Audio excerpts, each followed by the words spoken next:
Hi, welcome to Tales of Dread. UFOs, wormholes, and cryptids, as well as cattle mutilations and poltergeists, have all been reported. A remote property in northern Utah has been described as a Disneyland of paranormal and supernatural phenomena, a case that has even the most ardent skeptics scratching their heads. We tell stories from the Skinwalker Ranch. It has been claimed that Utah, particularly northern Utah and the New Inter Basin, is one of the world's most active paranormal and supernatural hotspots. The region has seen everything from unidentified lights in the sky to strange humanoid figures and even Bigfoot. It has a long history of strange accounts dating back to the earliest human settlements. 3 out of every 4 people in this part of the state have had an unusual experience, and many others are simply passing through. There's a strong sense that those dusty roads and desolate landscapes conceal a dark secret. Much of the strange activity is concentrated in and around the basin, but some believe there is an epicenter within that radius from which all of these strange phenomena appear to manifest. A lovely 480-acre ranch located about 100 miles east of Salt Lake City. It is traditionally known by the name of the current owner, as with any other acreage, but over time it has come to be known by another. The Utes believe this ranch is the focal point of a curse placed on them by the Navajo tribe members were, and still are, forbidden from setting foot on this land because they believe it is in the path of the Skinwalker. As a result, it became known to locals as Skinwalker Ranch in the latter half of the 20th century. Skinwalker Ranch was owned by a family that has long remained unnamed in this enigma. They abruptly and inexplicably left the property in 1987, leaving it empty and unattended for more than 7 years for reasons unknown. That was until 1994, when Terry and Gwen Sherman bought it with their 2 children, believing they had found their dream home. A high ridge bordered the remote property to the north, overlooking its sprawling green pastures, wild thickets of woodland, and flowing creek to the south. The entire estate exuded an almost tranquil beauty that the Shermans did not overlook. Terry was a high-end cattle breeder, who hoped the ranch would provide him with enough space, privacy, and security. He needed to take his hobby, which was also his source of income, to the next level. He had purchased the ranch for a significantly lower price than it was worth. And when he signed the paperwork, he did so with an excited, disbelieving expression on his face. His ambition, prospects, and dream were now howling in the palm of his hand. He had no idea that the land he had just purchased would almost destroy him not only financially, but also psychologically. When Terry and Gwen first viewed the property, they found the main homestead in disrepair, which they had expected given the length of time it had stood empty. What they did not expect to find was the sheer number of deadbolts securing the home, not just on the front and back doors, but also on the interior doors and all of the windows. At the front and back doors, they also discovered heavy-duty chains attached to massive metal rungs embedded in the walls. It didn't take a genius to figure out that these were used to restrain large, powerful guard dogs. Despite being bothered by these oddities, Terry and Gwen dismissed them, believing that the previous ranch owners had been paranoid and overprotective. After all, they had appeared rather eccentric. They had included a number of unusual clauses in the real estate contract. For example, the Shermans were not permitted to dig on the property without prior permission from the previous owners. These irregularities were overlooked by the family, but Terry couldn't help but wonder what had spooked them to the point of installing this level of security so quickly. Of course, he'd come to realize that this idyllic, breathtaking acreage was haunting in more ways than one. And the strangeness started almost immediately. The Shermans were unloading a truck in front of their new home on the first day of their move when they noticed something on the far side of the pasture to the south. As it got closer, they could see it was a wolf loping gracefully towards them in a series of S-turns. This immediately put Terry on high alert, but it wasn't just the wolf's presence that worried him. Scaling it against distant fence posts and bushes, he could tell this animal was at least 3 times the size of a typical wolf, but its demeanor was strangely disarming. It seemed nonchalantly friendly, even friendly, slowing down and then stopping about 50 yards away. It sniffed the air and looked at the family with intelligent, piercing blue eyes before continuing on, casually padding towards them. It appeared to be completely normal. Terry's father, who had been helping unload the truck, bravely reached out to stroke the huge beast as it approached. Sherman SR stood over 6 feet tall, and despite his size, its head easily reached the top of his shoulder. Despite the wolf's intimidating size and appearance, it quickly became clear that it meant no harm. The rest of the family stood up and approached their strange visitor. Terry ventured, nervously looking at the corral about 70 feet to his left and wondering if it had been wise to move some of his herd onto the ranch. So soon inside the pen stood 4 of his breeding cows and a large number of calves. Except for one curious youngster who was sticking its head out between the metal bars, they were all clearly disturbed by the wolf's presence. The wolf had bounded across the short distance almost as soon as Terry realized the danger, and now had its huge jaws clamped around the CF's head. Terry grabbed an axe handle from the back of his truck and rushed over, beating the huge animal's flanks and kicking at its hind legs as the wolf tried to drag it out of the pen. But the wolf was unconcerned and refused to let go. "Get my magnum," he yelled. His son dashed across the truck, grabbed a 357 from the cabin, and handed it to him. Terry shot at the wolf's abdomen, which rang out across the empty pasture, but it had no effect. The massive beast remained motionless. It didn't stumble or yelp. It didn't even blink. It simply continued to terrorize the poor calf in his desperation. Even so, the gun had no effect. However, after a third shot, the wolf slowly released its grip and backed off about 10 feet. The rancher couldn't believe what he was seeing. Few animals could have survived 3 shots from a 357 Magnum at point-blank range, but this wolf was unharmed. There was no blood on its coat.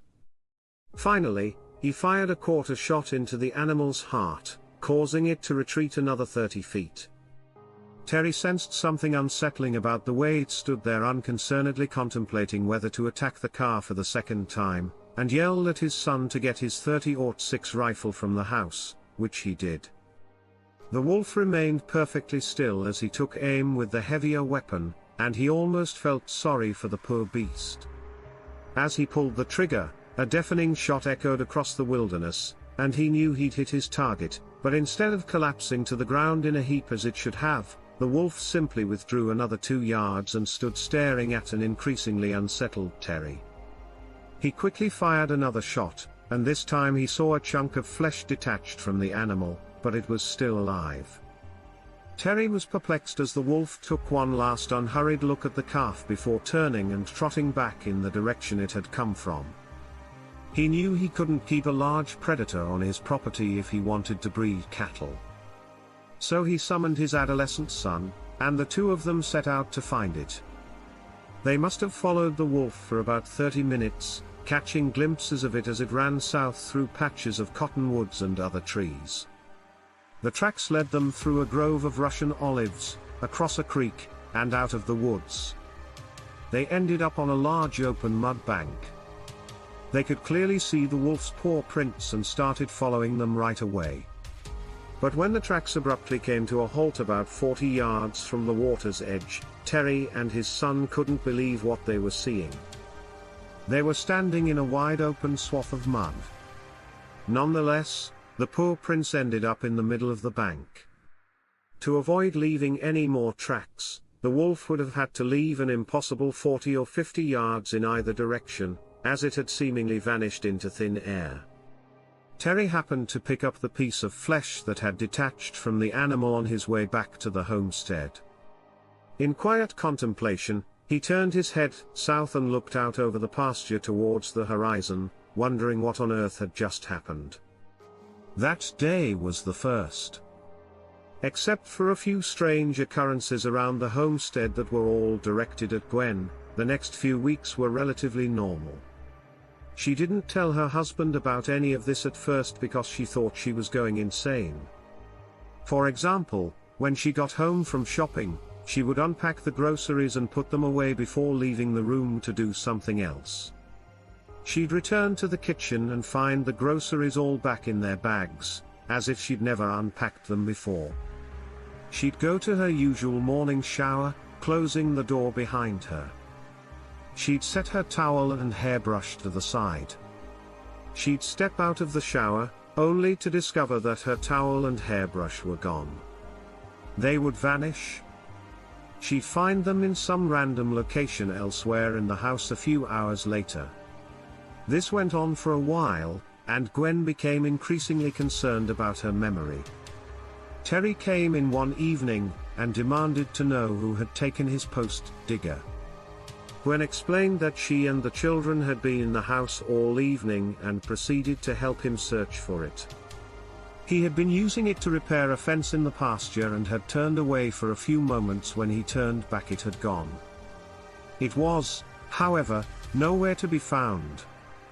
A few weeks later, it was discovered hanging in a tree on the ranch's other side off the ground, which was strange given that this piece of equipment weighed more than 70 pounds. The Shermans were beginning to suspect that something was wrong with the property they had purchased about a week before they rediscovered the post digger. Terry decided to show his nephew around the ranch when he came to stay with them.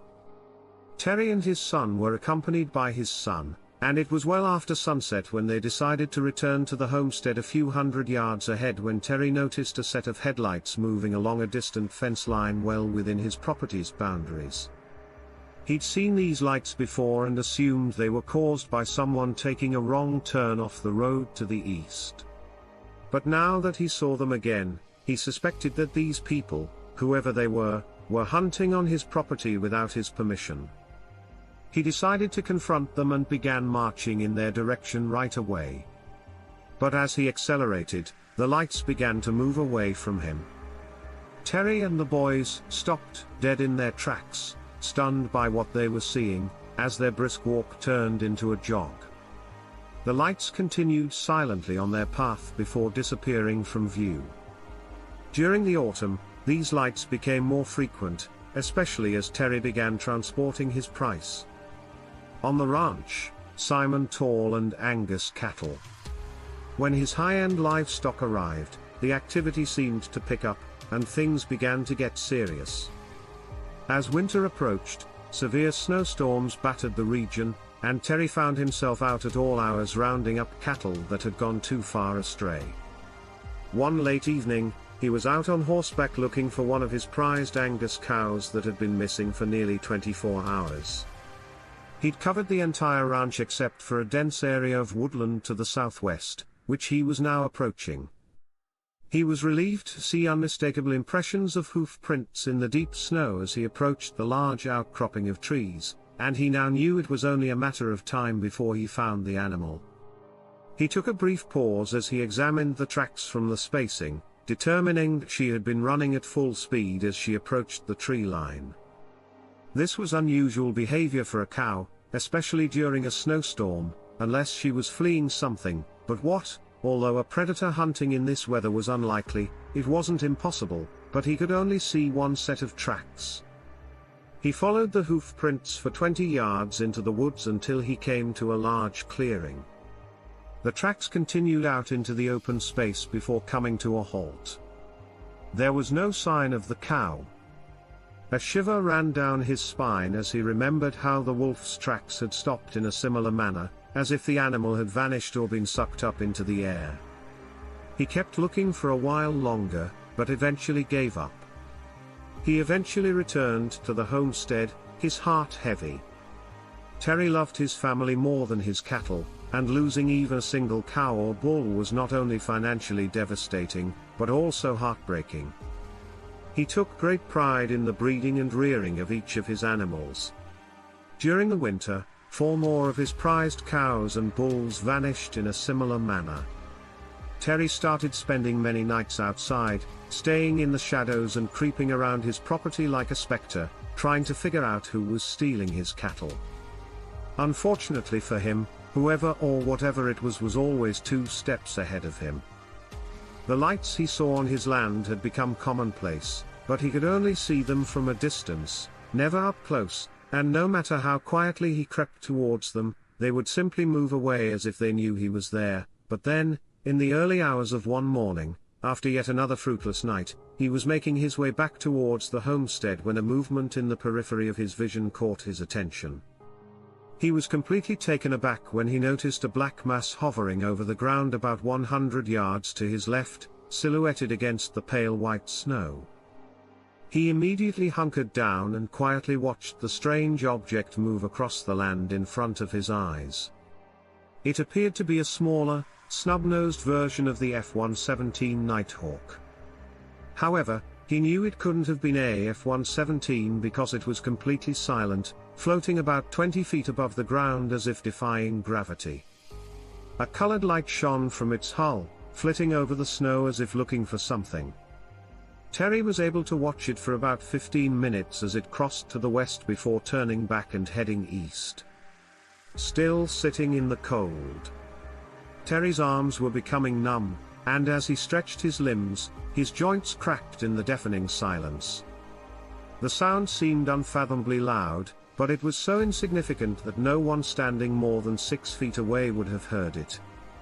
Nonetheless, the strange craft's lights abruptly went out.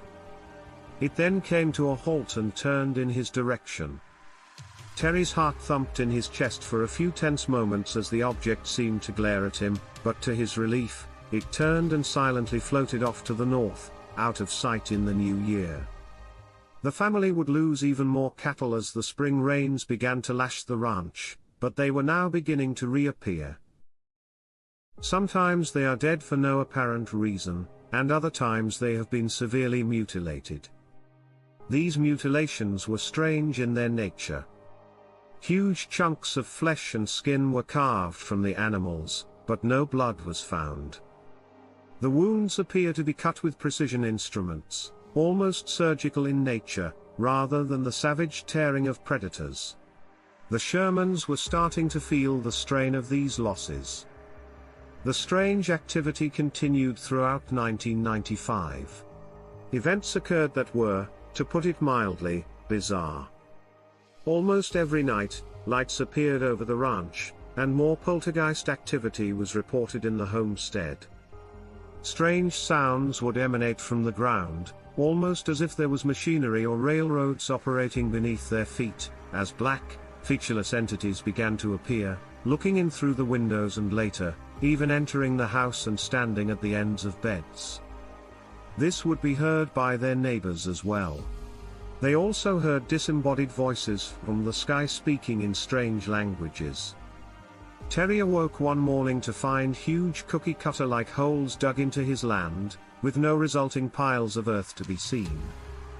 Hundreds of pounds of soil had been silently removed from his property in the middle of the night.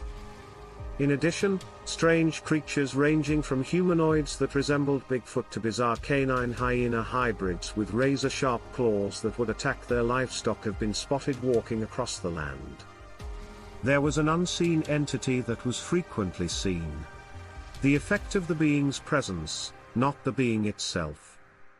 Water in the canal would be displaced as if large, invisible feet were stomping through it, and livestock would part and move out of the way as if something large and unseen ran through the middle of the herd.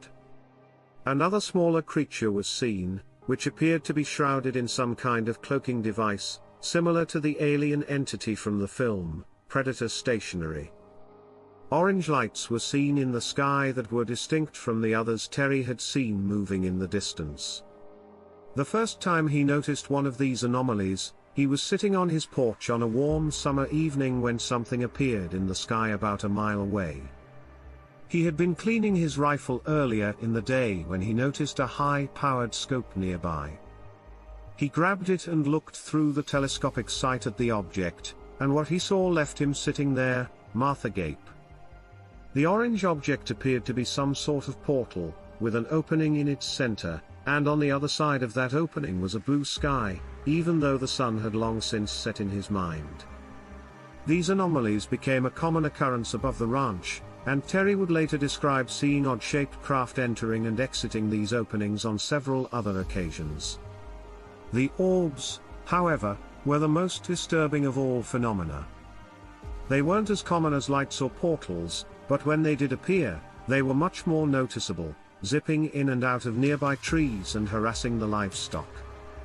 These were mostly about the size of a tennis ball and blood red in color, with the exception of a few larger blue ones. And these were the blue meanies, bad news.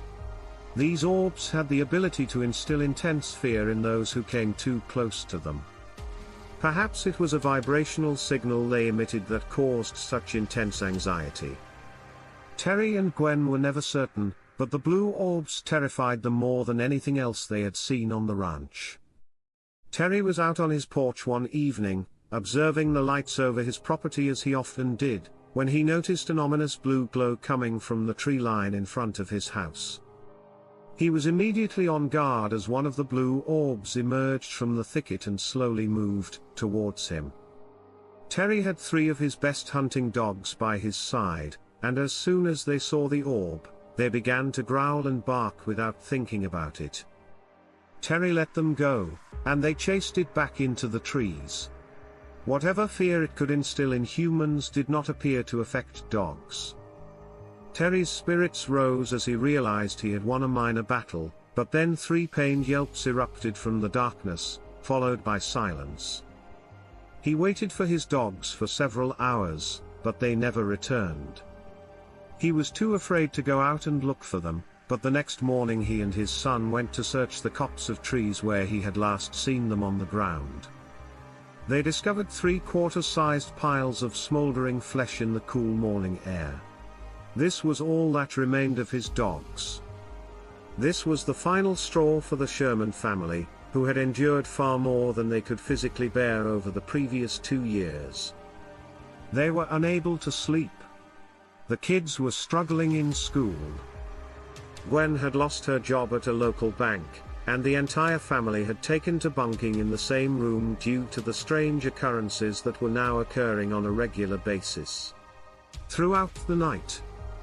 On top of that, they had lost 14 cattle as well as family pets, and they were on the verge of bankruptcy. When they saw the vaporized dogs, it was clear how much danger they were in. Terry had previously contacted a local newspaper about the strange activity on his ranch, and while the story was widely mocked, it was picked up by other publications. It happened to catch the attention of one Robert T. Bigelow, a billionaire businessman who had recently invested heavily in the formation of a scientific team tasked with investigating unusual events. He offered to buy the ranch from the Shermans, who gladly accepted. By July 1996, Terry and his family had left the property. Bigelow's team, the National Institute for Discovery Science, or NIDS, was ready to move in by September of that year and would stay at the ranch for nearly a decade, studying various instances of strange phenomena in detail. They'd have their own stories to tell about what they saw. Whatever had been tormenting the Shermans over the last 2 years was about to receive some unwelcome attention, and it was every bit as intriguing and downright terrifying as what the family had experienced.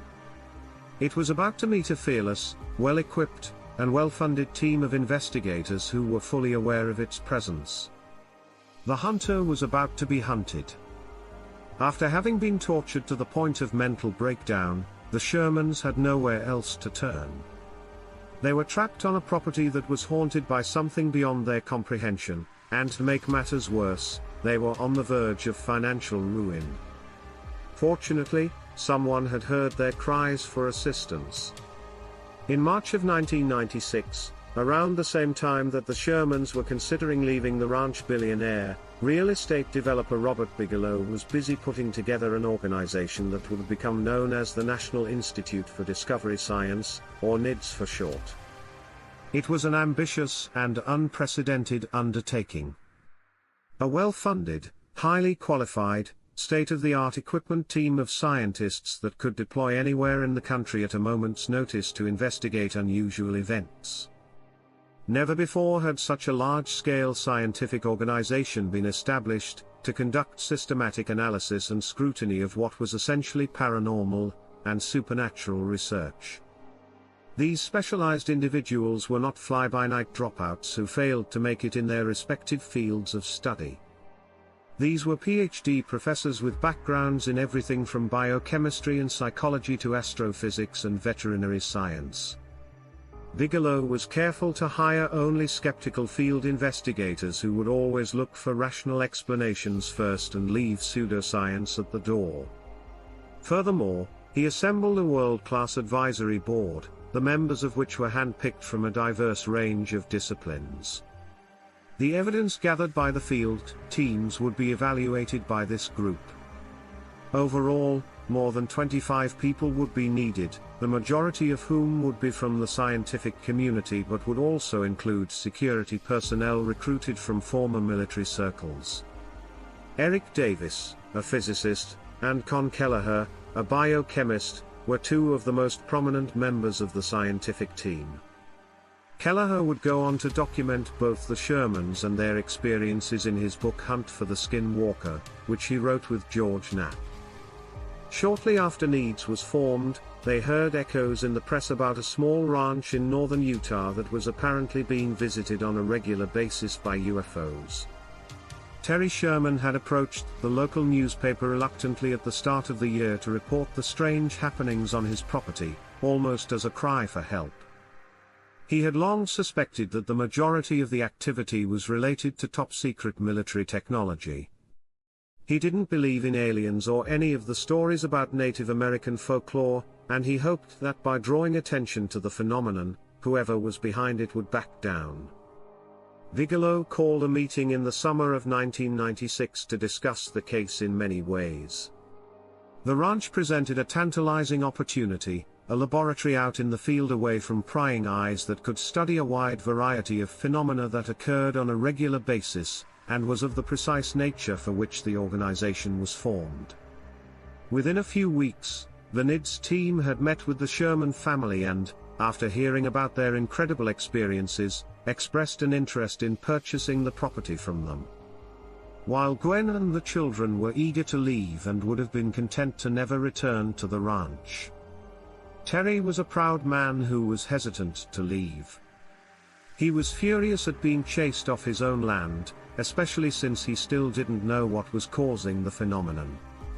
However, he had to do what was best for his family and reluctantly agreed. Even though he had offered to become ranch manager for the NIDS team, he was eager to see how their investigation progressed and what answers they might find, if only to bring the ordeal to a close.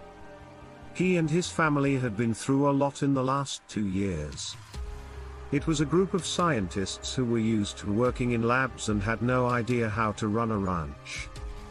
They gladly accepted his offer and the property. They also bought livestock to use as bait, and Terry kept some of his own cattle on the property for the same purpose. By September of that year, NEADS had moved their observation trailer and mobile laboratory onto the property. The field team was made up of 4 scientists and a group of assistant investigators who were stationed at the ranch 24 hours a day, 7 days a week. The field team's role was to collect and analyze evidence before presenting it to the advisory board at monthly meetings. When the team arrived, the first thing they did was run a battery of tests. The Sherman family described phenomena that were far too varied and bizarre to be explained by a single explanation. And their first thoughts were that there might be a psychological or environmental factor to consider. We're the Shermans, and we're only lying for attention. Terry and his family were victims of a mass delusion in which their plants on the land emitted spores with hallucinogenic properties. Was the family's drinking water tainted? Did the ranch contain areas with high electromagnetic fields? Were there any cases of very low or ultra-low frequencies, also known as infrared? Were there any fault lines that ran across the property, causing mild tectonic or seismic stress, which is thought to cause light anomalies and visual hallucinations. The short answer to all of these questions was a resounding no, though some would take longer to answer than others, particularly those involving psychological factors. Despite this, the rest of 1996 would be uneventful, save for a few strange lights seen in the sky. And the Nidsfield team were initially skeptical of some of the more bizarre stories they had been told, but that would all change in the coming year. The longer they spent on the ranch, the more they would come to the terrifying realization that the Sherman family was telling the truth. Terry and Gwen discovered the carcass of a black Angus calf lying on the grass about 100 yards from the homestead on March 9, 1997. Gwen had rarely visited the ranch since her family had moved away, but on this particular day she had been assisting Terry in tagging some of the animals in the pasture. They had tagged this calf before walking 300 yards across the field to tag others grazing to the south. While they were working on this task, a dog nearby began to growl. Terry and Gwen followed its gaze back towards the ranch house and saw that the mother of the first calf was limping back and forth, clearly out of her mind. When they arrived to investigate, they discovered her calf on the ground. Its entire abdominal cavity, including all of its organs, had been removed. Only its head, legs, and spinal column remained, with some of the ribcage still intact. It was also missing an ear, which appeared to have been snipped off with a razor-sharp instrument. The fact that there was not a single drop of blood on the grass around the animal was the most perplexing of all. The ear that had been severed was the one that had been tagged only 45 minutes before. During that time, something had taken more than 60 pounds of meat from this poor animal in broad daylight and in full view of the rancher and his wife, despite the fact that they hadn't seen or heard anything. The requirements veterinarian was perplexed. The cuts were clean and precise, with no blood spillage. He reasoned that no predator he was aware of could have been to blame. When asked if they had noticed anything unusual prior to the incident, Terry and Gwen both reported smelling a strong musk odor in the area. After the vet took the cropsy samples from the calf, the rest of the team started looking for tracks. They happened to pass one of the kennels while doing so and noticed that the dogs were all huddled inside. At this point, it should be noted that Needs had strategically placed 3 large observation towers on the property, each surrounded by a chain-link fence that housed them. A number of dogs had an uncanny ability to predict when something unusual was about to occur. As a result, the team used them as biosensors. Terry mentioned that the dogs hadn't been out all day. In fact, they would refuse to leave their shelter for several days after this event, and the NIDS team would gradually come to understand why something was lurking on the ranch. At around 11 p.m. on March 12, the dogs began howling and barking at something on the far side of the pasture. Terry and the NIDS team had been sitting inside the observation trailer at the time, but quickly piled into a truck and headed towards the disturbance. A bright spotlight was fitted to the roof of the four-wheel drive, and as they rounded the corner, the beam washed over groves of distant cottonwoods. They noticed a pair of yellow orbs about 20 feet up in one of the trees at that time. It was a massive pair of eyes that reflected the light. Terry came to a halt and reached behind him for his rifle as he exited the vehicle. He leaned against the open door and aimed through the scope. He could make out the outline of a massive creature sitting in a tree. He growled, "I'm not going to let it get another calf." It didn't even move. As he set his sights on it, it just sat there staring back at him. The eyes blinked out of existence as the rifle's report echoed across the open pasture, and a loud thud was heard as whatever it was fell from the branches. Terry got back into the car and drove towards the cottonwoods, coming to a stop about 40 feet away. There was no trace of the enormous animal beneath the tree or anywhere else. Terry and the NIDS investigators spread out and entered the tree line, leaving everything quiet. They're about 5 yards apart when Terry shouts, I see him." As the NIDS team approached him, they heard a commotion in the branches ahead as something heavy blundered through the thicket, moving away from them. It had vanished. When they arrived at the rancher, it resembled a large dog, but it was bipedal. He exclaimed. After an hour of searching in the dark, the team discovered only 2 large footprints 20 feet apart. They were 14 inches long and had massive claw indentations. The rest of the month went by without incident, but the dogs and livestock kept behaving strangely.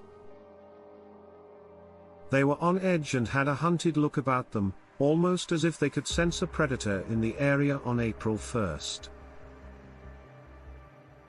Another car vanished without a trace, leaving no blood or tracks behind. It was simply there 1 minute and gone the next. Then, on the 2nd, one of the strangest, and possibly most famous, events on the ranch would take place. Terry's prized Angus bulls were involved, which he had temporarily relocated back onto the property for convenience. Gwen had returned to assist him with a few tasks. They were in a truck driving from the east side of the ranch to the west, and as they passed the homestead, they noticed their 4 black Angus bulls staring back at them. Each one was worth several $1,000s. With the cattle mutilations and disappearances still fresh in their minds, this quartet alone had perhaps 12 grand worth of livestock. Gwen told Terry she would be devastated if anything happened to those 4 balls at the ranch's west end, where they were repairing a broken fence line and tagging a couple of calves born the night before. They completed these tasks in under an hour. On the way back, as they rounded the bend in the road leading to the homestead, their hearts skipped a beat. Terry jumped out of the vehicle in a panic and ran over to the enclosure because the 4 black Angus bulls were no longer in the corral. The gates remained closed, but the bulls were nowhere to be found. He couldn't believe his eyes. There was an old trailer next to the corral that hadn't been used in years. Terry jumped up onto a feeding trough and looked through one of the skylights, where he saw all 4 balls standing silently crammed into the tiny space. They appeared to be in a trance. "They're in here," he yelled to his wife, and the bulls awoke from whatever hypnotic state they were in, suddenly realizing where they were and panicking, kicking and thrashing wildly inside the narrow trailer.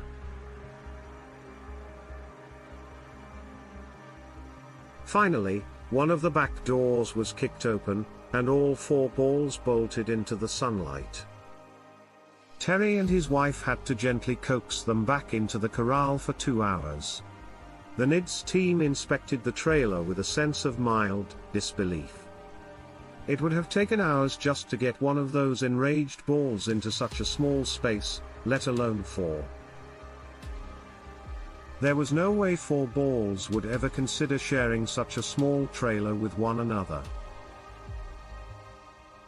The only way into the trailer from the corral was through a wired closed door. The NIDS team discovered old cobwebs strewn across the inside door panel and frame, indicating that this door had not been opened in a long time.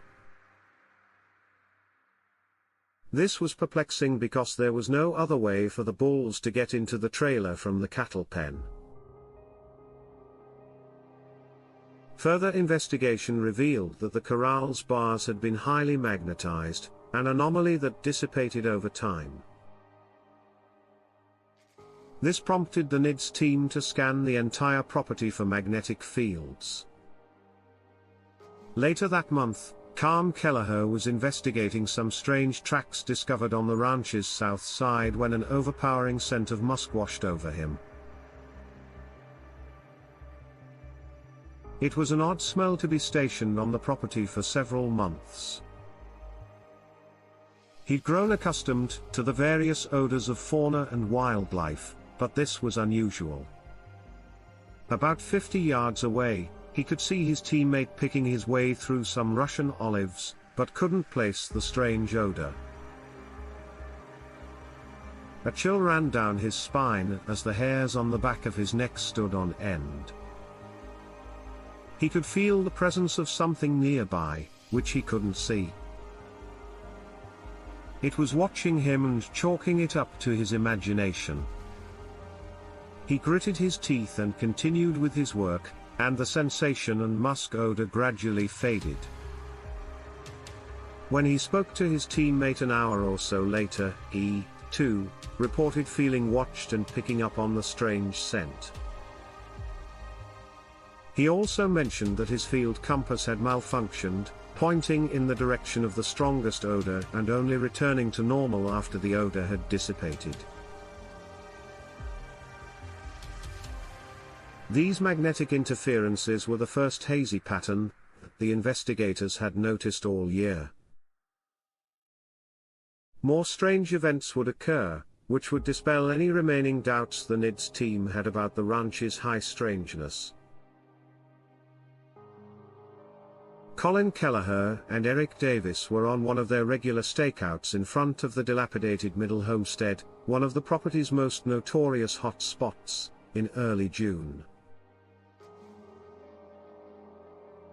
They were looking across an open field at some trees. Eric was scanning the distance with a pair of night vision goggles, while Calm was photographing the night sky with long exposures. Suddenly, the dogs that were with them began to yelp and cower behind their legs.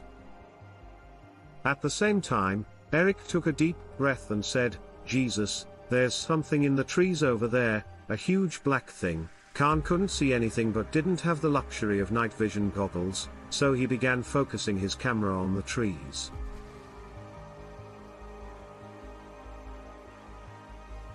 "It's large, and I'm not sure if it's in or behind the trees." Eric kept muttering, "Jesus Christ" over and over as if experiencing some inner turmoil until finally saying that the object was moving away when the ordeal was overcome. When I asked Derek what had happened, he said he didn't know. It was almost as if the thing in the trees had taken over his mind. On the way back to the observation trailer, Cole noticed how agitated his colleagues appeared and wondered if he was more disturbed by his experience than he was letting on. Throughout the summer, the NIDS team would play cat and mouse with the infamous orbs of light that appeared regularly all over the property, but they always seemed one step ahead, only appearing for brief moments and leading investigators on wild goose chases from one end of the ranch to the other.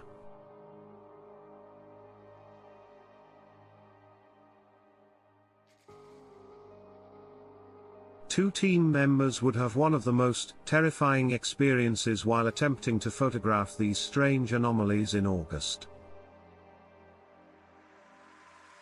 They were on top of the ridge around 3:30 a.m., looking down towards the notorious Middle Homestead. Again, only one of them possessed infrared binoculars, while the other was in charge of various scientific instruments and sensors. They'd been standing on the ridge for about 3 hours, and we were on our way to another location. When Mike, the investigator with the binoculars, noticed a light appear 150 feet below in a pasture. Surprisingly, his colleague Jim could only see a dim light, but it appeared as bright as the moon through the infrared goggles.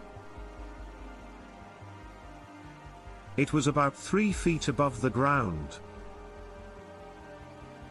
Mike was discussing how it appeared to be growing in size when he abruptly stopped and said, "It's not a light, it's a tunnel I can see through to the other side." Mike was transfixed by the strange phenomenon, so Jim asked his colleague if he could take a look. He exclaimed, "There's something in the tunnel. It's crawling out." To Mike's, stunned. From the other side of the tunnel, he could see a huge black, featureless figure crawling on its elbows and knees, He then saw it climb out of the tunnel and run up the side of the ridge faster than humanly possible. Both investigators heard the shale crunch under its feet as it ran past them about 30 feet away before disappearing into the darkness.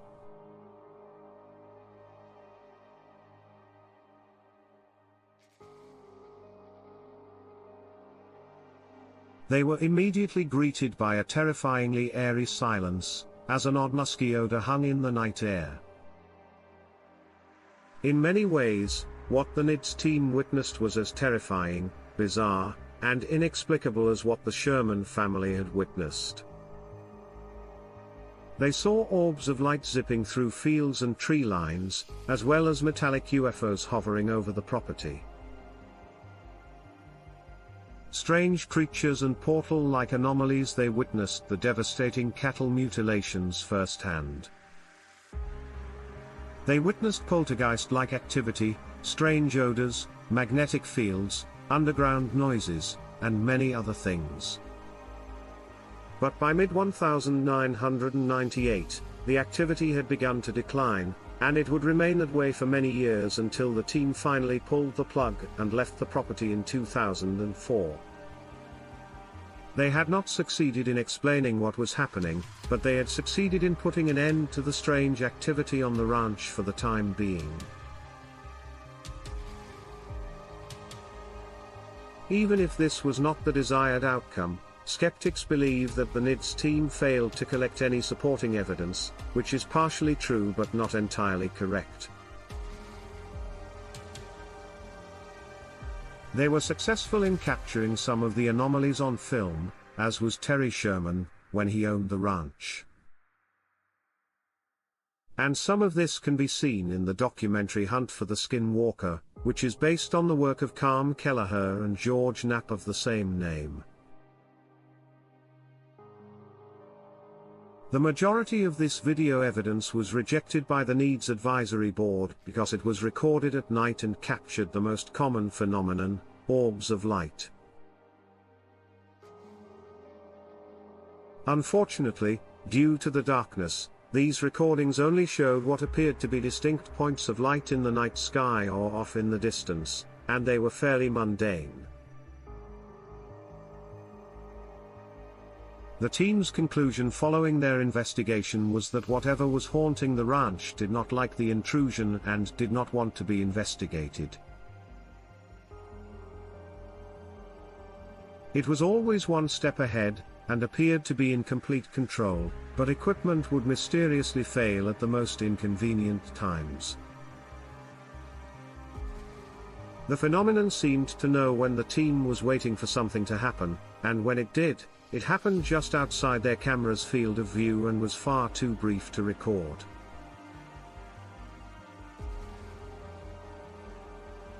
In any case, the activity was almost always unique, and it rarely, if ever, repeated itself, and if it did, it was in a completely different location than where their cameras were trained. For those involved in the investigation, it was extremely frustrating. Robert Bigelow would later describe the phenomenon as a precognitive sentient intelligence. Despite this, there are hundreds of eyewitness accounts, not just from the NIDS team, but also from neighbors, Uinta Basin residents, and people who have visited the ranch since. Skinwalker Ranch is a rich tapestry of strange occurrences, which piqued my interest. Many people find it far too strange and unbelievable to accept. But, if the claims are true, and if there are explanations available, what could they be? First and foremost, let us address the elephant in the room. Could the whole thing have been an elaborate hoax perpetrated by the Shermans in order to offload a property that had turned out to be a financial disaster? They'd lost a lot of cattle, and we were on the verge of going bankrupt, but why invent such fantastical stories? This could only harm their reputation and, in the end, devalue the land. Not only that, but for centuries, UFOs and strange creatures have been seen and reported in the area. Similarly, Sherman neighbors reported similar activity on their ranches. This implies that the phenomenon was not unique to Skinwalker Ranch, and thus was not the product of the Shermans' imaginations. They couldn't have made up hundreds of years' worth of experiences, let alone convince Robert Bigelow to buy the property and invest millions in a decade-long study, and that the phenomenon was also witnessed by the investigative team, who happened to be PhD professors who were initially skeptical.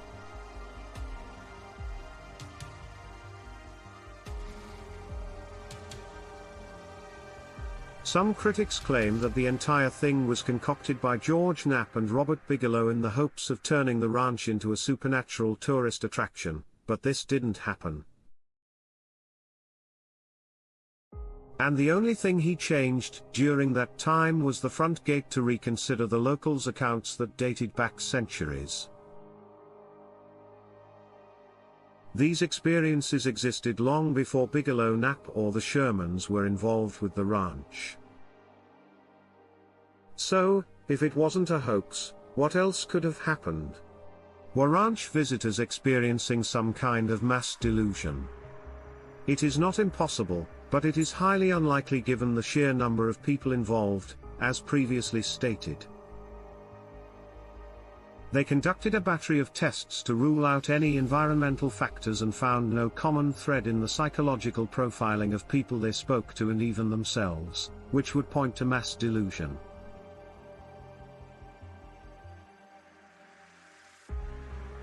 Not only that, but physical evidence was frequently left behind. Among many other things, there are footprints, mutilated cattle, vaporized dogs, and detectable magnetic fields. These physical manifestations were not fabricated. The ranch was the site of extraterrestrial visitation, according to one of the most popular theories among those who believe the phenomenon is real. While many UFOs, strange craft, and creatures have been seen, anything left behind by the phenomenon and later studied by the NIDS team has yielded only terrestrial signatures. This does not completely rule out the possibility of extraterrestrial involvement, but it certainly points in other directions. Is it possible, for example, that Native American legends about skinwalkers are true? After all, the Utes believe that the Navajo cursed their lands after driving them out of northeastern Utah. Many of the events witnessed on the ranch appear to fit with how Native Americans describe skinwalkers, but not all of them can be attributed to these specific entities. Another widely considered possibility is that the strange occurrences were caused by the military. Terry Sherman appeared to believe so. It is plausible that the military used the remote ranch to test advanced and secretive technologies, with the residents acting as unwitting guinea pigs in psychological warfare experiments. Interestingly, the NIDS advisory board contacted a number of remote viewers and asked them to inspect the property. While controversial, the CIA investigated remote viewing. For over 30 years, the results of these studies were often astounding. The first remote viewer had no knowledge of the ranch or what had happened there, but he was able to produce an almost exact sketch of its layout, including the 3 homesteads, the creek, the canal, and the ridge, and he pinpointed an area on the southwestern part of the property, stating that there was an energy field there that he described as disturbing.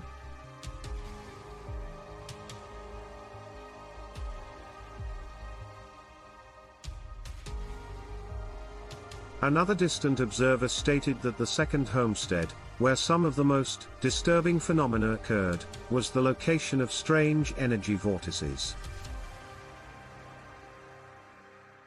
The third remote viewer was asked to describe what occurred during the calf's daylight mutilation. He had the impression that it was carried out by an interdimensional drone with some sort of military connection. Another remote viewing exercise in which several people participated described the ranch as the site of a military operation. 3 of the 5 participants perceived an underground base and a large network of electronic equipment and wires embedded in the ground independently.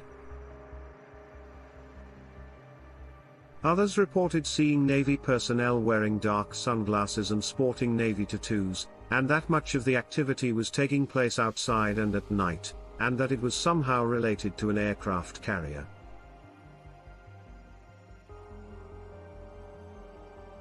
Another member of the group saw humanoid figures speaking in a strange language and working alongside humans. While it is true that the military could have been involved, there are some issues with this theory. What about the strange creatures seen, or the orbs of light that have the potential to affect human emotions? What about the portal-like structures or the fact that the phenomenon predates the United States? Unless other intelligences are involved, no military was ever conceived, which has since invited collaboration with humans and the military-industrial complex. Overall, it was stated that all remote viewers left the task with feelings of dread, darkness, and death, as well as the impression that whatever is going on at the ranch is inherently evil. Others have described the property as an interdimensional portal through which entities of all kinds can enter and exit our reality at will. Some have even proposed that all paranormal and supernatural phenomena reported around the world, from cryptids and aliens to poltergeists and UFOs, originate in the same location. We catch glimpses of them when they choose to reveal themselves to us. But there are certain epicenters where all of these phenomena converge, and perhaps Skinwalker Ranch is one of them. Whatever haunts the property is clearly intelligent, but its agenda is unknown. It was certainly capable of distinguishing between animals and humans, as no one on the ranch was ever harmed. On the other hand, countless cats, dogs, cattle, and even wildlife were indiscriminately mutilated, but this is no worse than what we have done to animals. The intelligence behind the activity appeared to enjoy tormenting the Shermans, and later than its investigators, it appeared to be able to read people's minds and listen in on private conversations, such as when Gwen mentioned the possibility of losing the bulls to Terry.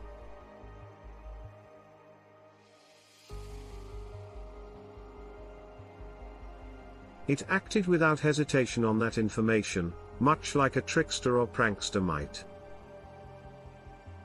It seemed almost omnipotent, and the Shermans' ordeal is finally over more than 20 years later. They relocated to Idaho and began a new life, accepting that they would likely never know what had destroyed their dreams. So completely that Robert Bigelow kept the ranch for many years after. He sold the property to Adamantium Real Estate in 2016 with the condition that research continue.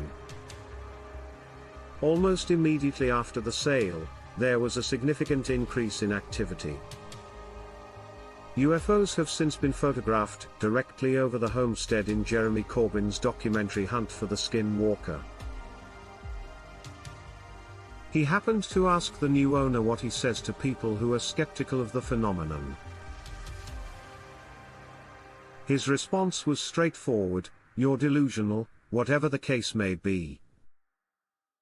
Only time will tell if the stories from Skinwalker Ranch are true."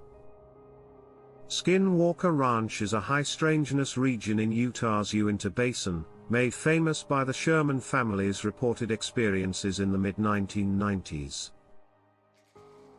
Who owned the ranch prior to the Shermans?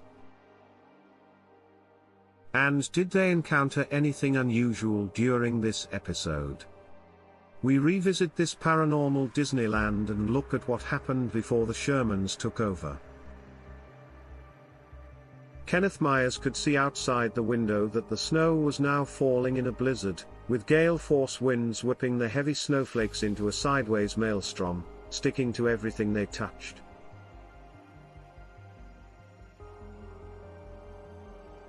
It was the region's worst winter in over a decade.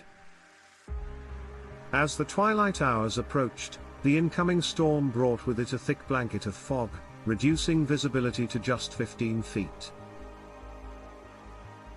He tensed under a shudder as a sudden cold draft instinctively brushed against the nape of his neck. He leaned forward and tossed another log onto the smoldering fire in front of him, another sacrifice to the gods of light and warmth. His wife had been preparing a pot of coffee in the kitchen, and was just about to bring it through to the parlor when there was a knock at the front door. The pair stared at each other in silence, the same question on their lips. The kids were all safe and sound inside. Their nearest neighbor was 2 miles away, and they lived in the middle of a 512-acre ranch, more than a mile from the nearest county road, down a mud track that was now buried under a foot of snow. Who the hell would pay them a visit at this time of year, especially in this weather? Myers got up from his seat and walked over to the front door. He looked back at his wife, puzzled, before opening it and being greeted by the most unexpected sight. A tall man with a long black coat on top of his head stood about 10 feet away from the threshold. As snowflakes swirled around him in a frenzy, he wore a dark hat, sunk his feet into the snow, and held a lantern at his side. His features were cast in shadow, and his voice was almost drowned out by the wind. He apologized for bothering the man and his family, explaining that he was with the sheriff's department and had just stopped by to see how they were doing in this harsh weather.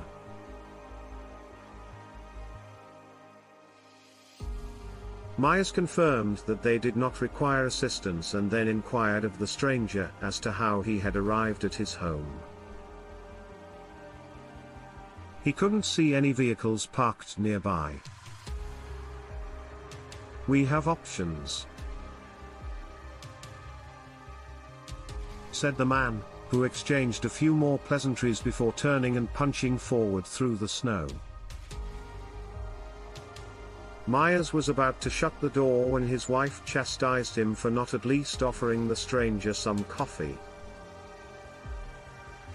Mumbling profanities to himself as he stooped to put on his boots, he then went out into the storm after the stranger.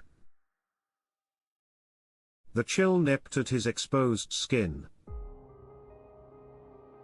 He caught a glimpse of the stranger's silhouette just disappearing into a bank of fog as he followed the man's footprints up ahead. He quickened his pace, hoping to catch up, but was startled by a bright flash that appeared out of nowhere. His first instinct was to look up, thinking it was one of those rare occurrences of snow thunder he had heard about but never seen, but all he could see were more snowflakes, circling above his head in a quasi-vortex before recollecting himself and continuing to follow the footprints.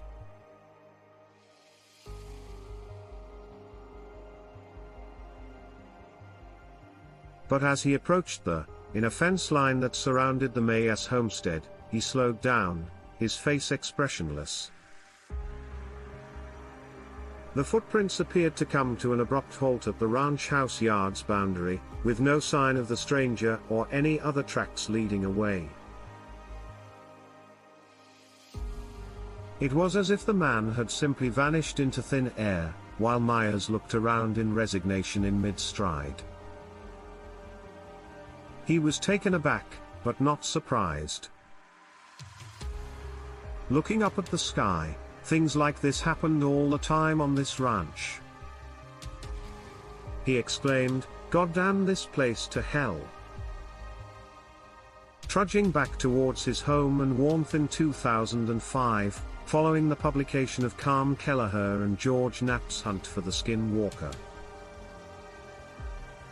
Many skeptics descended on their work to mock and dismiss both the Sherman families and the NIDS investigation team's stories.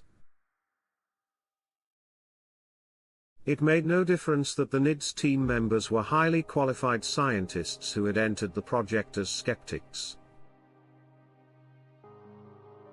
All that mattered was that they hadn't presented any video evidence that anything unusual was going on at the ranch.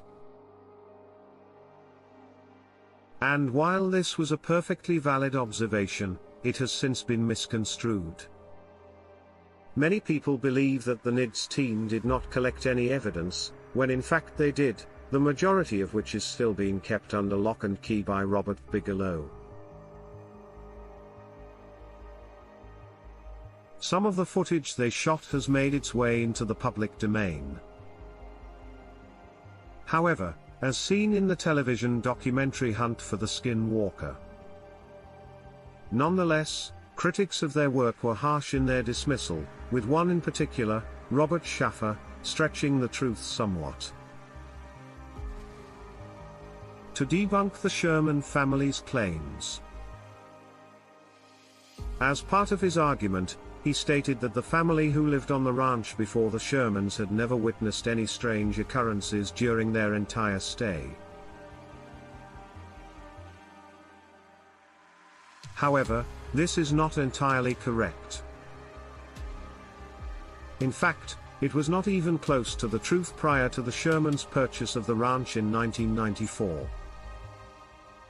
Kenneth and Edith Myers bought the ranch 60 years ago in 1934, and while they remained silent about their own experiences, close friends and acquaintances from the surrounding area have since come forward to tell them what members of the Myers family told them during their tenure.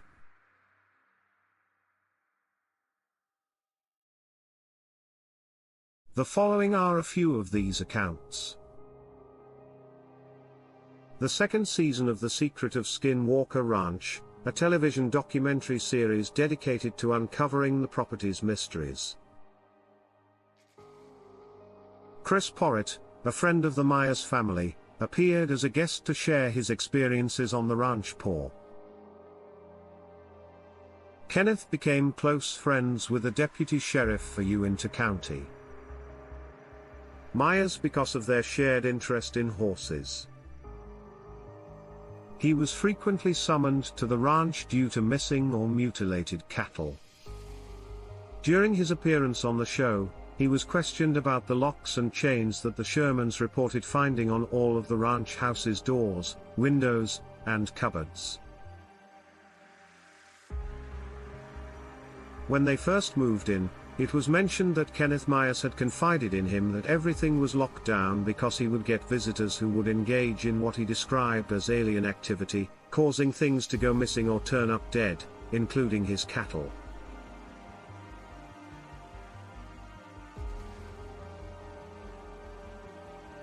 On one occasion, the deputy sheriff was called to an incident where black Angus cows lay almost symmetrically on the ground with their heads pointing towards an irrigation ditch, only 200 feet from the main homestead.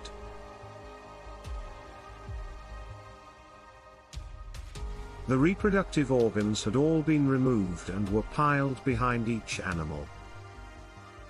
Their heads remained attached to their bodies, but the skull and neck bones had been extracted from within the flesh. There was no blood to be seen, and it was clear that the cows had died. Behind them was a cigar-shaped depression in the long grass that was measured and found to be about 23 feet long from end to end. The lawman believes that this was caused by something landing in the field behind the cows. Another incident occurred under Myers' ownership that was almost identical to what the Shermans would experience many years later. The deputy sheriff was called back to the property because the rancher suspected 3 of his heifers had escaped or been stolen. It arrived shortly after sunrise, and he and Myers mounted their horses with the intent of searching the entire acreage by 5 p.m. that day. They'd gone through the entire ranch and hadn't found a single track. The half hour was also gone. Myers appeared to have already resigned himself to a costly loss upon his return to the ranch house. He dismounted his horse and proceeded to a small shed in the yard. Moments later, he yelled over to the deputy that he couldn't get the shed doors open with the combined strength of both men, but they were able to push the wooden panels in just enough for Purritt to get his head through and see what was blocking access.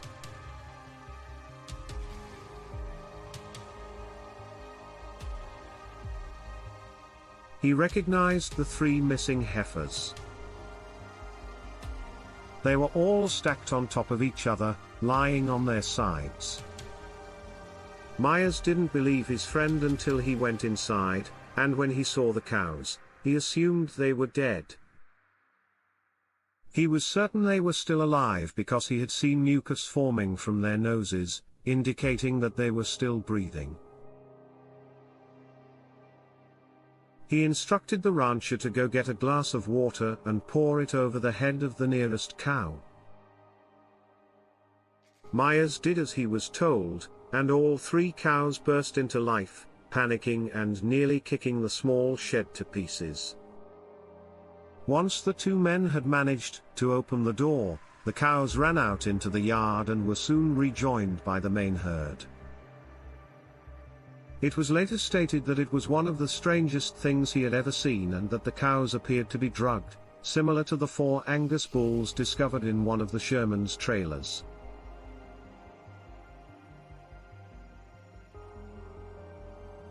He wondered who had drugged 3 cows and stacked them one on top of the other inside a small tool shed.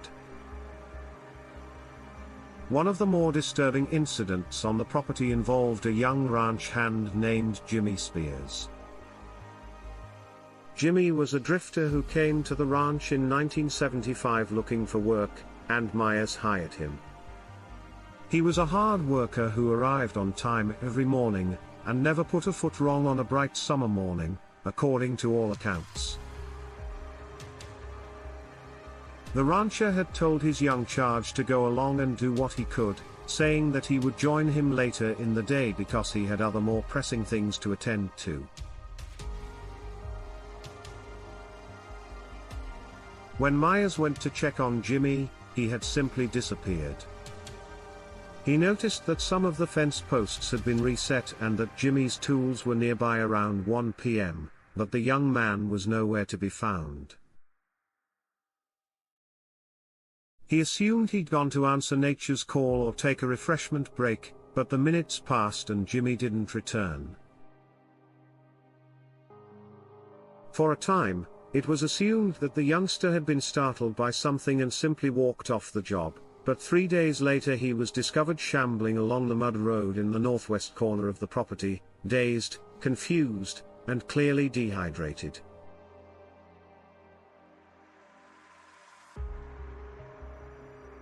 When told that he had been missing for 3 days, he became visibly distraught and stated that he had no recollection of where he had been. He claimed that he was working on the fence lines 1 minute and waking up in a coma behind the old abandoned homestead the next. Jimmy eventually had to leave this job and was relieved to do so because of her nightmares. He claimed that every night he dreamed of being buried alive beneath his homestead. Missing time is not uncommon on the ranch, and one story told during an interview with George Knapp is particularly unsettling. We don't know if the young woman in this story was Myers' daughter or an extended family member. We are unable to locate the specific episode of Coast to Coast that featured this discussion. In any case, the account came from a Myers family neighbor who was close to the female relative in question. The 2 young women had been out in Roosevelt, and were making their way back to the ranch around 11 p.m. They were about to enter the main gate when they were startled by red and blue flashing lights behind them. They mistook it for a police cruiser stopping them for a DUI check. The neighbor pulled over to the side of the road and waited for the officer to approach her window.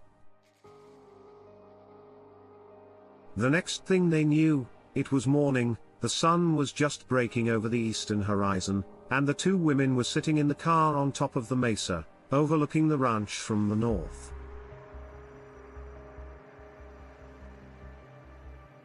It was nearly impossible for the car to be positioned in such a way. There are no vehicle tracks leading up there from the ranch, and the mesa's rugged, undulating surface makes it completely unsuitable for smaller cars with standard suspension.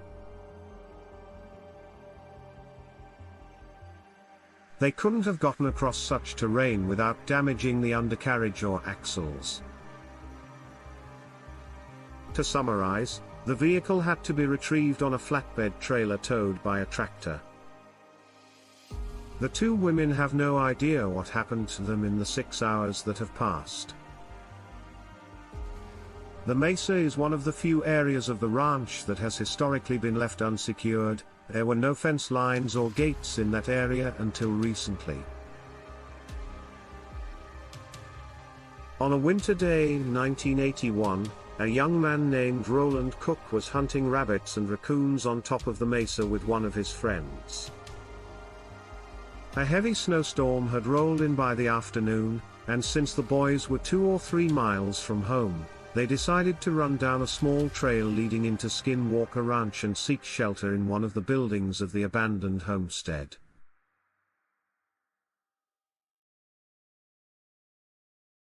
The abandoned homestead, as it is otherwise known, is one of the most foreboding places on the entire property.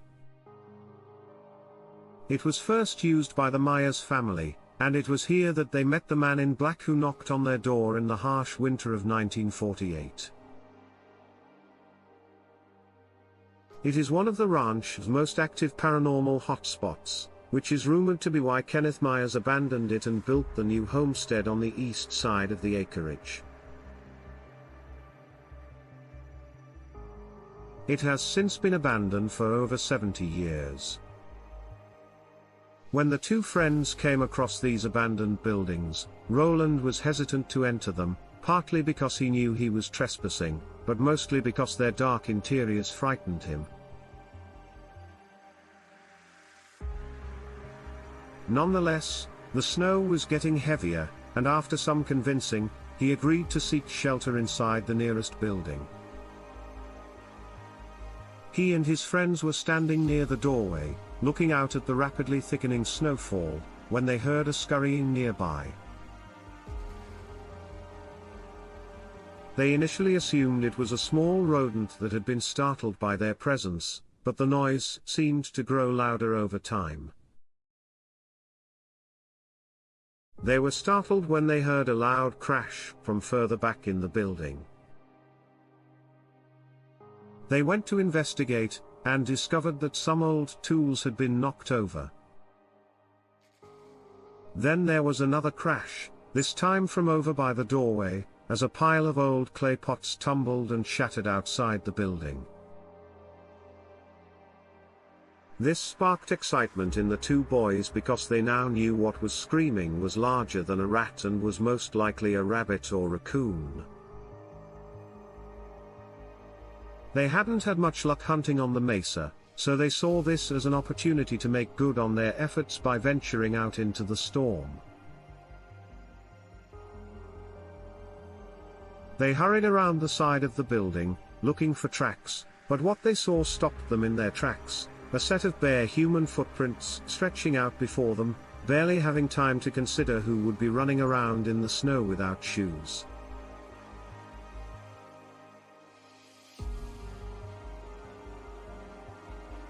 They noticed that after a while, the prince's features became indistinguishable before finally resembling those of a very large wolf or dog.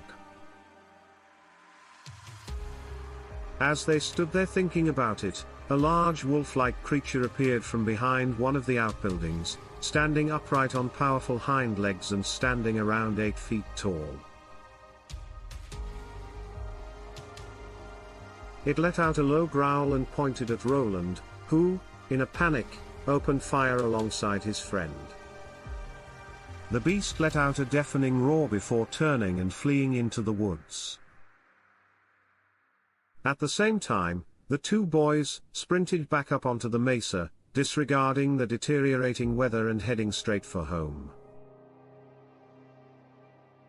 That night, as Roland slept in his bed, he heard low growling noises outside his bedroom window, as well as claws scraping along his house's exterior wood paneling. This torment would last long after his encounter, and whatever it is that haunts him now, 40 years later, appears to have no intention of letting him go. According to these accounts, it wasn't just the Sherman family and the NIDS team who encountered strange and perplexing phenomena on the now famous Skinwalker Ranch. These encounters have spanned decades, if not centuries, as people from all walks of life, including Native American tribes, have participated. They've all told their stories about this enigmatic location. These occurrences did not begin with the Myers family, nor with the homesteaders who first settled the land, and they did not end with the NIDS team. Bigelow sold the ranch to Brandon Feudal, a millionaire real estate tycoon, in 2016 on the condition that the unexplained phenomenon be investigated further. Brandon has invited a number of scientists, including astrophysicist Travis Taylor, to the property since the purchase to investigate the strange anomalies that exist there. The Secret of Skinwalker Ranch is a television documentary series based on this exercise. Some of the accounts in this episode have been retold from this show. While the new team of scientists has not been able to collect much conclusive video evidence, they have recorded indications that something extraordinary is happening on the ranch, ranging from unexplained spikes in background radiation to anomalous magnetic fields and bizarre infrared signatures.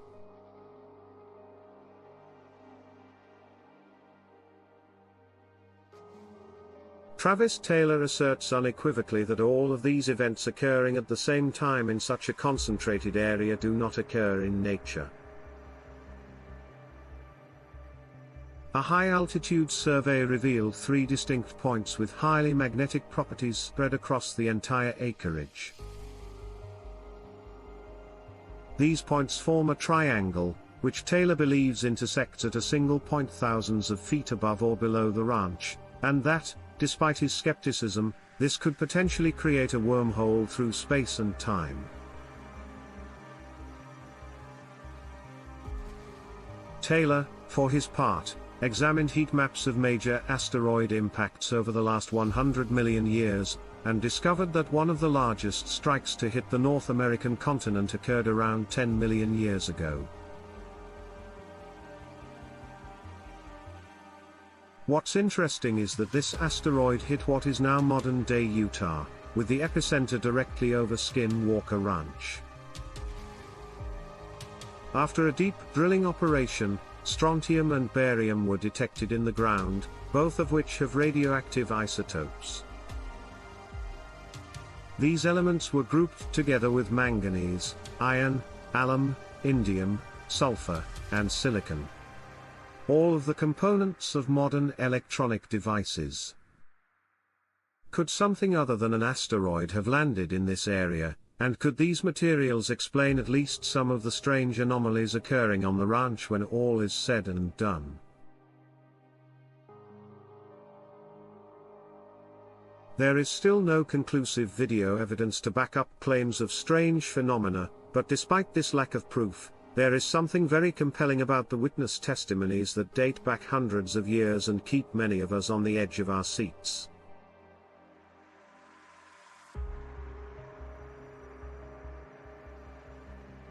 The Myers family did not tell the Shermans anything about the strange occurrences on their property, and the Shermans themselves came from out of state. As a result, we are not a party to any local hearsay about the property. Despite this, the two families experienced very similar events. Many skeptics have visited the property and returned with no explanation for what they saw.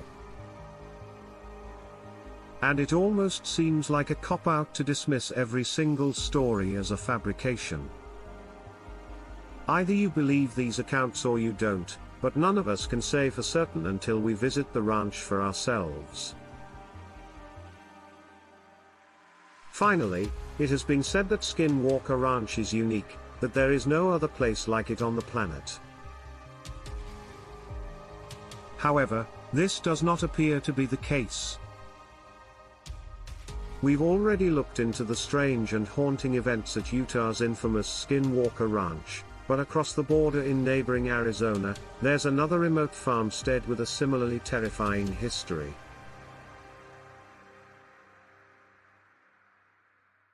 As we pay a visit to Stardust Ranch, we investigate one man's horrifying conflict with extraterrestrial intruders.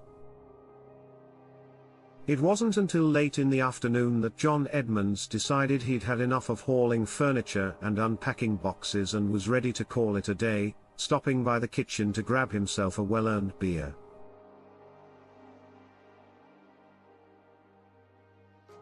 He stepped out onto the porch and sat quietly surveying his new surroundings. The ranch he and his wife, Joyce, had just purchased covered 10 acres of land and included a pool, a guest house, and 2 horse corrals in addition to the 5-bedroom building itself. John had always wanted to own a place where he could spend his days caring for injured and unwanted horses, and he had finally made his dream a reality. While sipping his beer, Edmonds noticed some movement in the undergrowth that ran along the property's far outskirts. After a few moments, a lone figure emerged from the tree line, striding purposefully. When the fading sunlight caught a glint of something long and metallic held in the approaching figure's hand, John instinctively stepped back inside to grab his revolver. When Edmonds emerged from the farmhouse, he began to walk towards the intruder, openly displaying the firearm as a warning. As the distance between them narrowed, he realized it had something to do with the saga surrounding the previous owner's belongings. When he and Joyce arrived at the ranch a few days before, they were disappointed to discover that the premises were still crammed with furniture and personal belongings. The agents were called and apologized profusely before asking them to return the next day. After speaking with the previous tenants. The following morning, John returned to find the house empty, but every fixture and fitting had been mysteriously broken up and dumped outside in the empty swimming pool.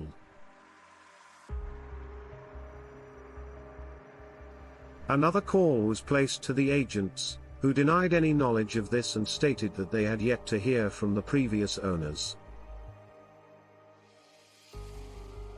After another day of waiting, Edmonds had had enough of the situation and arranged to have the unwanted mess removed himself. An uneasy silence descended on the scene as the two men pulled up a few feet apart. The stranger wore the well-worn fatigues of an army veteran, had unkempt hair, and a haunted expression. It was, however, the rusted machete. He was brandishing something that drew John's attention and kept his hand firmly on his gun. When the man spoke, he kept his voice low and claimed to have worked for the previous owners. Edmonds explained calmly that ownership of the property had changed hands and asked the former employee why he was carrying the blade. When the stranger stated that it was for hunting monsters, which is what he had been paid to do, John paused for a moment before calmly telling the man that his assistance was no longer needed because he had not seen any monsters recently.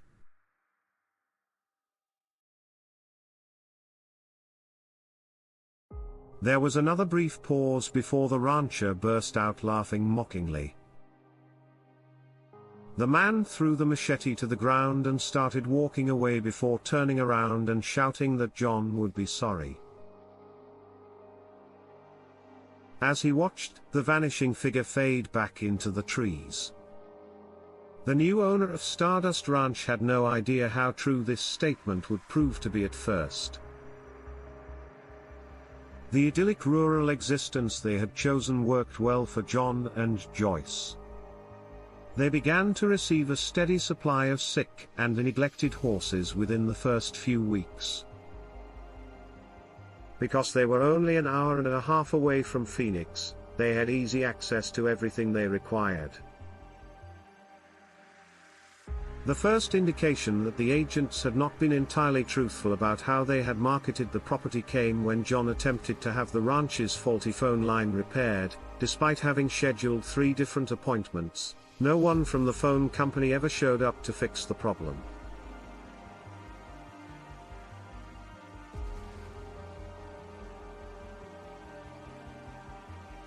When an engineer finally arrived, it was only after he filed a formal complaint that he made a brief appearance. The repairman worked as quickly as he could to fix the problem, and John demanded to know why. He was so eager to leave that he didn't even stop what he was doing. The worker quickly explained that the ranch was cursed and that everyone in the neighborhood went out of their way to avoid it. Several days after this unsettling conversation, John realized that not everyone was avoiding his property. During his morning rounds, he noticed that someone had tampered with the fencing that surrounded the 2 horse corrals. At various points, the metal fence posts had been wrenched out of the ground and bent and twisted out of shape in some cases. The incidents continued. With the damage becoming progressively worse, John would hear strange humming noises at night, but when he went outside to investigate, he couldn't find their source. Would the full extent of the damage be discovered only with the arrival of daylight the next morning? Things came to a head when he discovered one of the horses dead. The poor animal had been strangled to death by a heavy iron post that had become warped and twisted around its neck. Joyce broke down and told John that she felt like people in the farmhouse were watching her as he puzzled over what could have bent the thick metal bar in such a way. She claimed to have seen shadowy figures following her from room to room, silhouettes that appeared only on the outskirts of her vision and seemed to dissolve or vanish when she tried to focus on them. Edmonds tried to reassure her that she was simply tired and agitated as a result of the vandalism. But the horse's senseless death bothered him. He made the decision to begin strategically positioning weapons around the house. Then came the deceptive period of calm, but it wasn't long before the situation took a terrifying turn for the worse. One evening, John lay awake in bed, unable to sleep due to Joyce's snoring, staring at the far wall of the room. The shadows appeared to swell and contort before a trio of dark figures appeared, frozen in terror. He watched helplessly as the shadowy intruders made their way over to his wife's side of the bed. As the lead figure reached out to her, John's fear turned to rage, and with a roar of rage, he leapt to his feet, reaching down for the aluminium baseball bat beside the bed. He was across the room in seconds, lashing out at the shadowy figures who were now leaning over his sleeping wife with a wild swing. The metal bat made contact with the nearest one. There was a high-pitched shriek before the figures vanished, leaving Joyce perplexed and asking John why. He was holding a baseball bat over her head. The police were called, but there was no evidence to support John's claim. They seemed more concerned with the arsenal of weapons stashed in each room, and their departure seemed to embolden whoever or whatever had been invading their home on a weekly basis. From this point forward, John Edmonds would have to fight for both his and his wife's survival. Especially in the evenings. Edmonds began to hear deep humming sounds off in the distance while struggling to stay awake watching over Joyce. When he looked out his window, he would see what appeared to be gaping portals of some kind appear in the middle of the night sky, illuminating the surrounding darkness.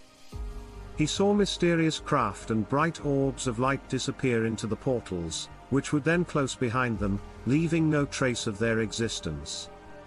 These objects were sometimes shadowed or pursued by what appeared to be military aircraft, fueling his suspicions that the government was fully aware of what was going on the ranch. The nighttime incursions by the occupants of these craft continued, and John noticed that they always moved in groups of 3, seemingly capable of passing through locked windows and doors. He described them as being about 4 feet tall, with skin that was deathly cold to the touch when he was close enough to strike them with a knife or other bladed instrument. Edmund described the fluid oozing from their wounds as having the consistency of brake fluid. One evening, Edmund noticed the family Rottweiler chasing a group of these creatures across the ground outside the house. It was able to catch and bite one of them, which subsequently vanished into thin air. Tragically, the dog immediately began to choke, dying a short time later. The rancher would lose 2 more dogs in similar circumstances, but these were not the only animals to suffer. Some of the horses would be discovered mutilated as well. At times, he noticed hulking shadows of what he called Bireo men stalking the edges of his property. He claimed that these creatures resembled Sasquatch because, despite his best efforts, Edmonds could not possibly stay awake all the time and would frequently collapse from exhaustion. He had dozed off unintentionally one evening, but was jolted awake by a feeling of pure dread. What he witnessed shook him to his core. Joyce was fast asleep in front of him, but was being propelled across the room towards the now open window by a thin beam of bright light projected into the room from outside. He knew he had to act quickly, but up until this point he had avoided using his rifle as much as possible due to the fact that his house was a brick structure and for fear of his neighbors reporting him to the police. But, in an instant, John was outside, assault rifle in hand, without even looking to see what was emitting the beam of light. He fired an entire magazine of ammunition in that direction, the weapon kicking wildly against his shoulder. He could hear the rounds hitting something metallic a short distance away, but the light beam kept shining. He reloaded in seconds and fired blindly at the light source until it blinked out of existence. In the sudden silence, he noticed an undefined dark shape speeding away from the house before disappearing into a portal. When he returned to the bedroom, he discovered his wife collapsed in a corner. John was beside himself by this point and resorted to handcuffing Joyce to the bed to keep her from being taken. Despite his best efforts, he and his wife both began to have periods of missing time. When they awoke, they discovered strange and inexplicable injuries on their bodies. The most concerning of these looked like deep cuts or lacerations that had healed as if a long time had passed since they were inflicted. Finally, a frustrated Edmonds contacted the local media, pleading for help from anyone who could help him get rid of the attackers. He gave radio and television interviews, which allowed ufologists and research teams to come to the ranch. However, the problems persisted, and after 20 years of desperately pursuing his dream, John was forced to give up in 2016.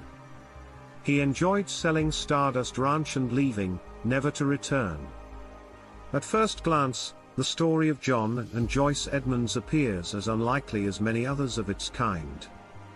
A scenario in which supposed intelligent alien life has chosen to harass and torment an unremarkable couple over a 20-year period appears unlikely. The apparent inability to photograph their assailants at any point during those 2 decades also appears unconvincing. John Edmonds claimed to have killed 18 of the creatures that had invaded his home, but he never presented any of the bodies. He did explain that they vanished instantly after death, which many skeptics find highly convenient. Many commentators who have examined the incident are quick to point out that, prior to going public with his story, John Edmonds had been looking to sell the ranch for $1 million. However, in the aftermath of the media circus, the property ended up being sold for more than 5 times that price. So, rather than being a terrifying and shocking case of alien harassment, could this be one of the most successful real estate marketing ploys in history? That may be the case in the end, but there are still a significant number of incidents that add weight to the story, thanks in part to the fact that John and Joyce are not the only people to report strange activity on the property, with the number of alleged witnesses being much higher. Gina Ryan and her family lived at the ranch in the 1970s, and since John Edmonds went public, she has also spoken to the media about her past experiences.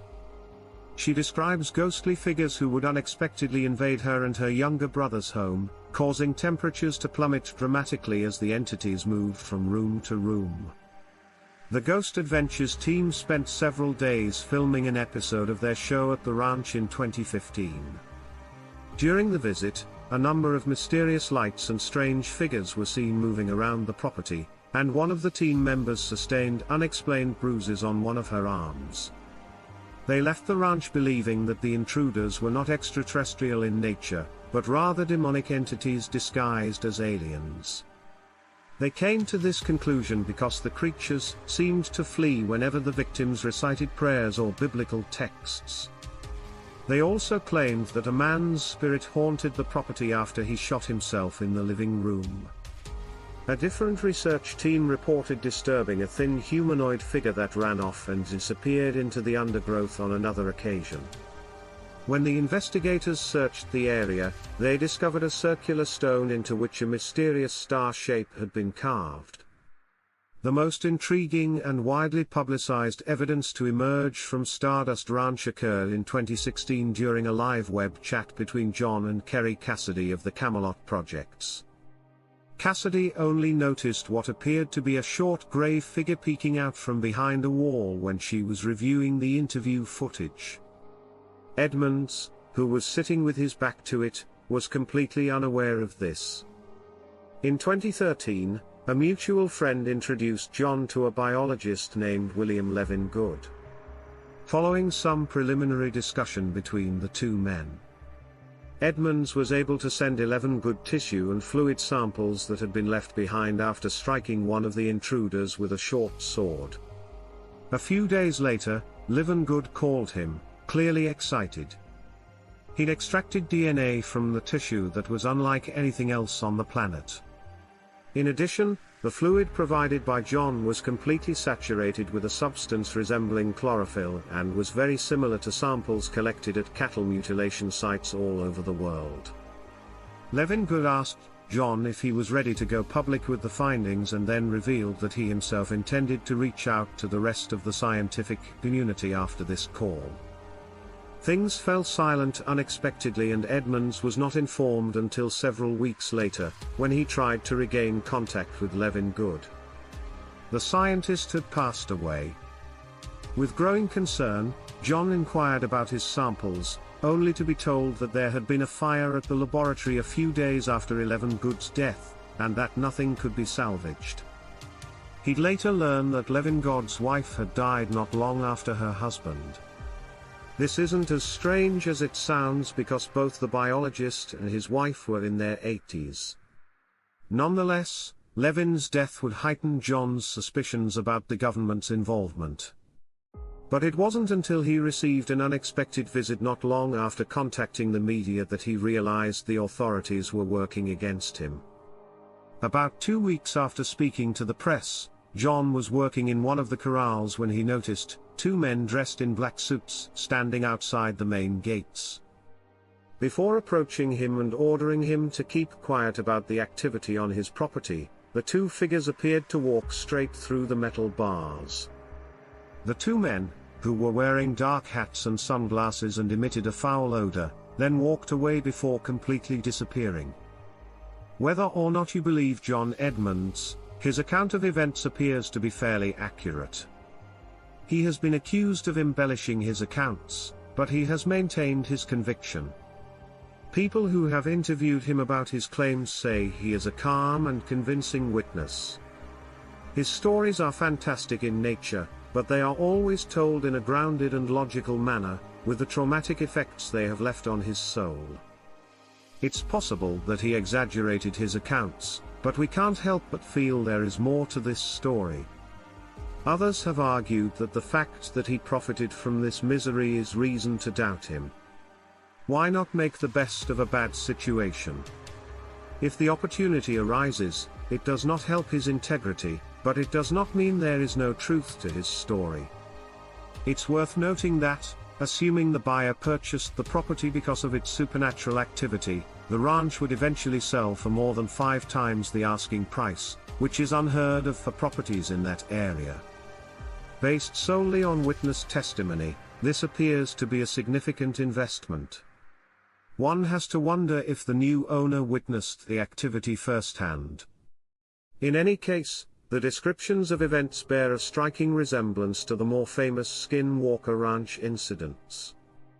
Furthermore, Arizona itself remains a hotbed for some of the most infamous UFO incidents reported on American soil. Stardust Ranch is only a short distance from where people have traditionally gathered to watch the faint phoenix lights.